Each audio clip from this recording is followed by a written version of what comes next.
저녁에 있잖아요. 저녁에 자기 전에 이제 캔맥주 한 캔씩 또 따서 딱 먹고 자야지 개운하거든요. 맞아. 그치. 혹시 네, 거기도 그쵸. 좀 영향이 있을까요?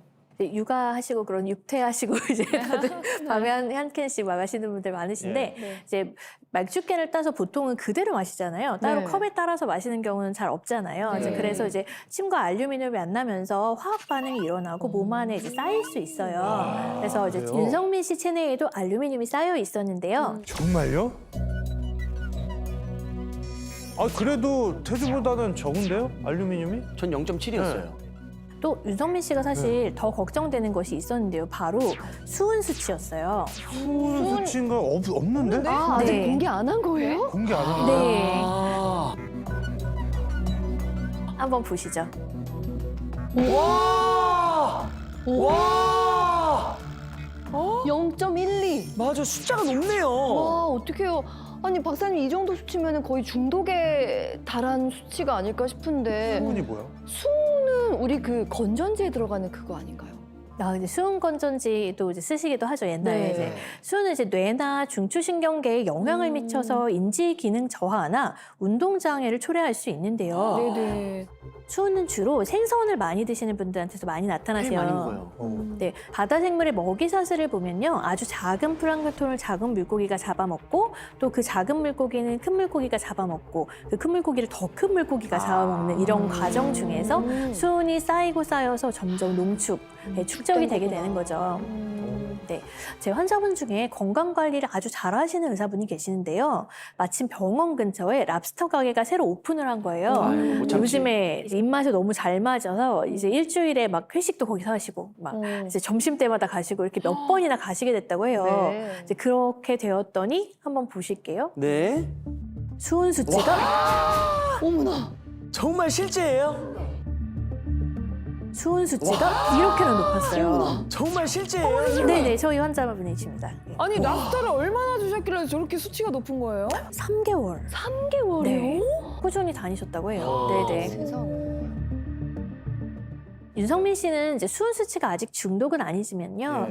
미네랄 수치랑 비교를 한번 해본다면 불균형 상태예요. 네, 불균형이요? 미네랄은 사실 이제 중금속이 조직에 침투하지 못하게 하거나 보호하는 일을 하거든요. 그러니까 이제 이런 거죠. 중금속이 공격수라면 미네랄이 수비수 역할을 네. 해주는 거예요. 근데 이 표를 보시면 수은을 수비하는 미네랄들의 수치가 모두 좀 맞아요. 낮게 나왔어요. 네.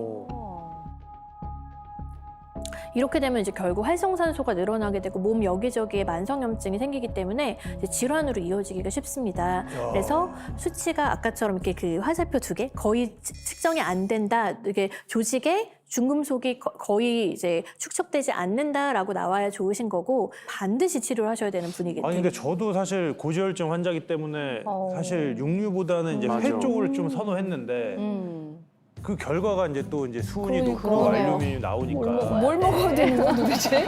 그러면은 채식으로 가야죠, 이제. 채식으로 가? 우리 남희 씨도 한번 그러니까 볼까요? 아니 맞아. 나는 걔 근데 누나가 마지막에 하는 거 보니까 느낌이 약간 쎄한 게 네, 몸이 또 무거웠다 그랬거든. 네. 맞아요. 어떡해. 박사님 한번 사진 볼까요? 네.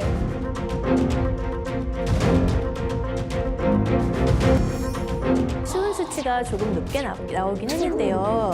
네, 이제 물론 이제 중독 수치는 전혀 아니고 허용 범위이긴 한데 듣자 하니까 2세 계획을 갖고 계시다고 들었어요. 네네 갖고 있어요. 네네. 이제 수은은 임신 중에 태반을 통해서 태아한테 영향을 많이 미칠 수 있어요. 진짜요? 네. 그래서 임신을 계획 중이시라면 수은은 가능하면 해독해서 배출해 주시는 게 좋으세요. 무조건 해야겠네. 그래요. 근데 박사님, 남희 씨는 저희 셋과는 좀 다르게 바륨이라는 게 검출이 됐는데 이건 뭔가요? 네, 다수 상승되어 있지만 이거는 이제 임상적인 의미를 많이 갖는 것은 아니고요. 이제 다만 기준치를 벗어나면 고혈압이나 심질환 질환의 원인이 되기 때문에 주의하셔야 하는데요.